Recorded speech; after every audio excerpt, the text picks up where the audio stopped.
जय श्री राम। आपका बहुत बहुत स्वागत है। उपराष्ट्रपति जगदीप धनखड़ ने अपने पद से इस्तीफा दे दिया है।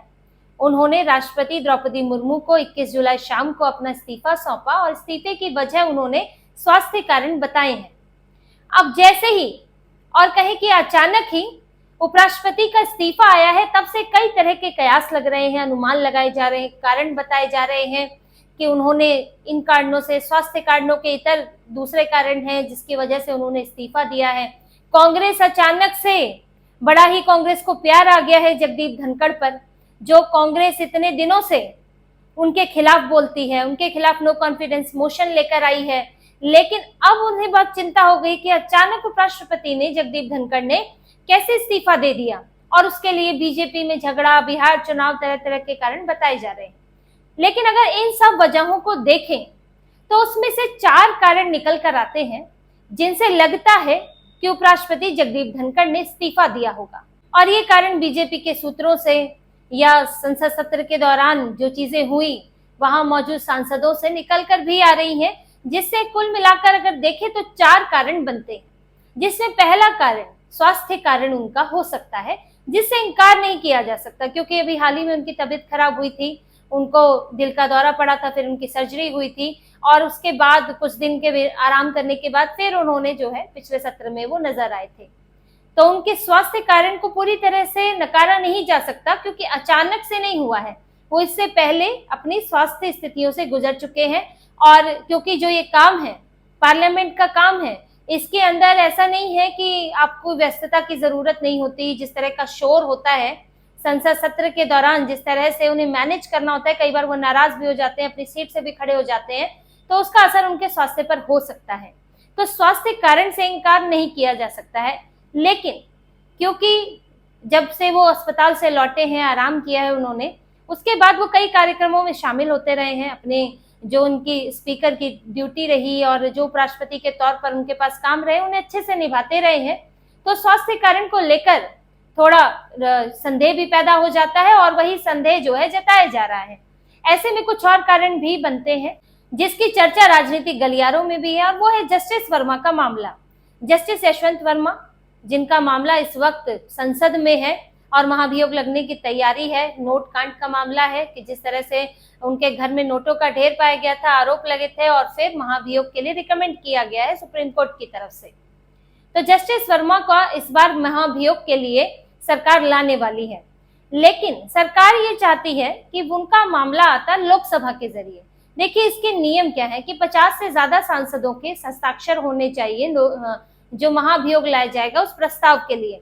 पहले प्रस्ताव के लिए, महाभियोग के लिए प्रस्ताव आता है, फिर जो स्पीकर होते हैं उस प्रस्ताव पर 50 से ज्यादा साइन होते हैं, तो उनकी जांच की जाती है कि साइन सही है या नहीं, फर्जी तो नहीं है, या एक व्यक्ति ने 2 जगह साइन तो नहीं कर दिए, उनकी जांच की जाती है। फिर उसके बाद जब सब ठीक होता है तो एक समिति बनाई जाती है जो ये जांच करती है कि आरोप जो लगे हैं क्या वो महाभियोग के लिए आगे जा सकता है कि नहीं। तो इसके लिए प्रस्ताव लाया जाना था। अब जो लोकसभा है उसमें 145 सांसदों ने साइन कर दिए हैं और राज्यसभा में करीब 65 सांसदों ने साइन कर दिए हैं। अब सरकार चाहती थी कि ये मामला लोकसभा से आए, पहले लोकसभा में लाया जाए और उसके बाद राज्यसभा में, लेकिन जो कि सोमवार को हुआ और उपराष्ट्रपति जगदीप धनखड़ ने इस मामले की शुरुआत राज्यसभा से कर दी। अब राज्यसभा में एक और मामला है, एक और जज पर, महाभियोग का मामला जस्टिस शेखर यादव पर, जिन्होंने विश्व हिंदू परिषद के एक कार्यक्रम में कुछ ऐसे बयान दिए थे जिससे विपक्ष तिलमिला गया, विपक्ष की परेशानी बढ़ गई और इन्होंने खुद को साबित करना है कि हम तो तुष्टीकरण के पुरोधा हैं, इसलिए जस्टिस शेखर यादव के खिलाफ ये लोग महाभियोग लाने के लिए तैयार बैठे हुए हैं। और जो इन्होंने प्रस्ताव दिया है उस प्रस्ताव में इन्होंने 50 से ज्यादा सांसदों के साइन करवाए। हालांकि उसकी जांच चल रही है और उसमें एक साइन 2 जगह पाया गया था, जिसका साइन है उसने कहा है मैंने तो एक ही जगह किया था, तो अभी इसकी और जांच चल रही है। लेकिन 50 से ज्यादा साइन तो हैं और बार बार विपक्ष के नेता सवाल उठा रहे हैं कि जस्टिस यशवंत वर्मा पर तो हम सहयोग करेंगे, आप उनका मामला ला रहे हैं महाभियोग के लिए, तो जस्टिस शेखर यादव का क्यों नहीं ला रहे हैं। अब जैसे कि जस्टिस शेखर यादव का मामला राज्यसभा से ही आना है, लेकिन वो आया नहीं है और ऐसे में जस्टिस वर्मा का मामला आगे आ जाता है, तो इससे विपक्ष को बोलने का मौका मिल जाता है कि देखिए ये तो अपनी महाभियोग इन्हें लाना है, लेकिन ये हमारे जस्टिस शेखर यादव वाले मामले को टाल कर बैठे हुए हैं। तो सरकार इससे दुविधा में पड़ जाएगी। इसलिए वो इससे लोकसभा के जरिए पहले लाना चाहती थी, ताकि लोकसभा में आए फिर राज्यसभा में आए, जिससे कि विपक्ष को कहने का मौका ना मिले। लेकिन जो उपराष्ट्रपति जगदीप धनखड़ है, उन्होंने, वो स्पीकर के तौर पर चेयर पर थे और उन्होंने कह दिया कि मुझे विपक्ष की तरफ से एक मोशन मिला है, जस्टिस वर्मा को लेकर मोशन मिला है और उसको जो है आगे बढ़ाया जाएगा। उन्होंने इसकी एक तरह से घोषणा कर दी। और जो मोशन मिला भी है उसमें सिर्फ विपक्ष के सांसदों के हस्ताक्षर है, उसमें सत्ता पक्ष के हस्ताक्षर नहीं है। तो ये भी सरकार के लिए एक समस्या खड़ी करता है कि कल को ये जो हस्ताक्षर का प्रस्ताव है ये सामने आता है, या विपक्ष को इसमें भी बोलने के लिए मौका मिल जाएगा कि सत्ता पक्ष की तरफ से साइन नहीं है। तो ये उन्होंने, अभी क्या वजह रही, क्यों रहा, क्या उनके शेड्यूल में क्यों आया, ये तो अब साफ नहीं है, लेकिन उन्होंने इसकी घोषणा कर दी। अब क्योंकि चेयर पे बैठकर उन्होंने, वो उस वक्त आसन पर थे सभापति के, उन्होंने कहा है, तो सरकार अब इसको टाल नहीं सकती। अब वो शब्दों से बंधे हुए हैं, जो संसद है वो उन शब्दों से बंधी हुई है जो उन्होंने कहा, तो अब वहीं से ही मोशन जो है, महाभियोग जो है वो शुरू होगा। तो ये भी एक कारण बताया जा रहा है, हालांकि पुष्टि तो इसकी भी नहीं हुई है। तीसरा कारण है न्यायपालिका को लेकर जगदीप धनखड़ के बयान। अक्सर उपराष्ट्रपति जगदीप धनखड़ न्यायपालिका को लेकर कई सख्त बयान देते रहते हैं। उन्होंने अभी हाल ही में, जब राष्ट्रपति को सुप्रीम कोर्ट की तरफ से आदेश दिया गया कि 3 महीने में उन्हें विधेयक जो संसद से बिल आते हैं वो पास करने होंगे, राज्यपाल को भी, जिसके बाद उपराष्ट्रपति का बयान आया कि राष्ट्रपति ही सुप्रीम कोर्ट के जजों को नियुक्त करते हैं, सीजेआई को नियुक्त करते हैं, तो सीजेआई उन्हें कैसे आदेश दे सकते हैं। हमेशा जो उनका यही कहना रहा है, जुडिशरी अपनी सीमाओं से बाहर जा रही है।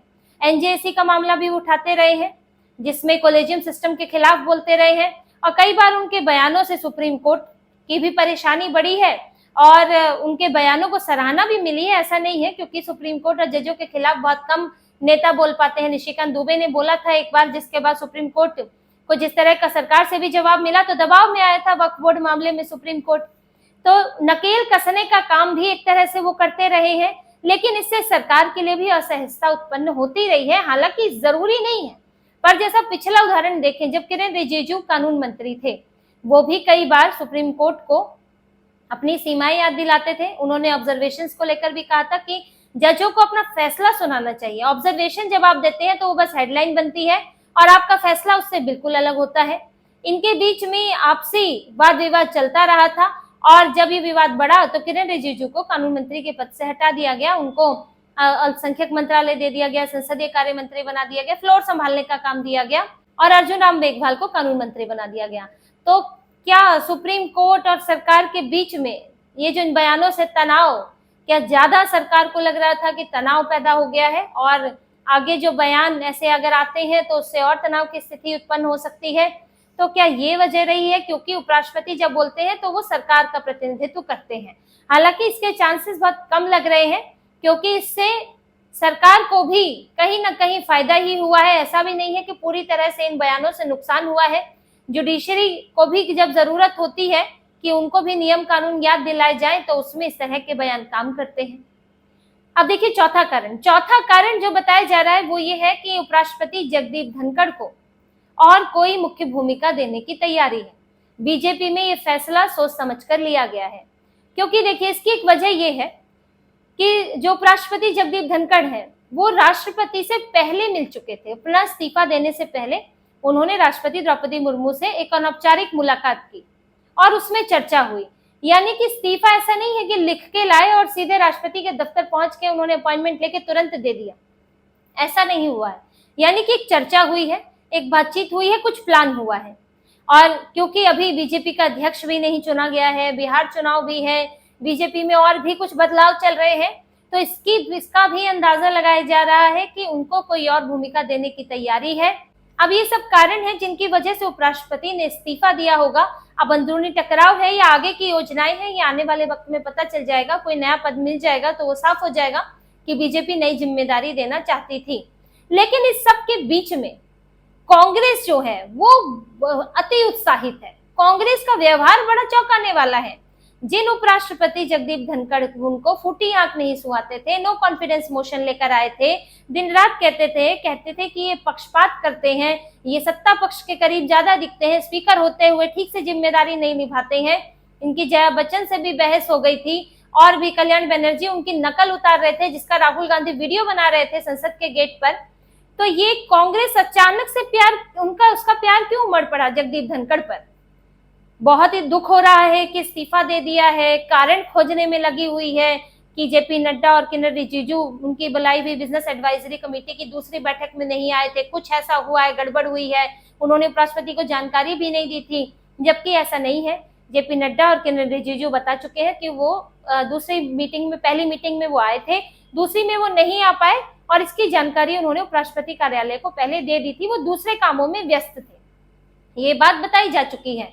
लेकिन कांग्रेस इसमें बिहार इलेक्शन भी खींच कर ला रही है, अपना उल्लू सीधा करने की कोशिश भी कर रही है कि अचानक से आपको सत्ता पक्ष का कोई व्यक्ति बड़ा ही प्यारा लगने लगे, उसके साथ बहुत ही सहानुभूति लगने लगे, तो यानी कि आपको अपने मकसद साधने हैं, ये साफ दिख रहा है।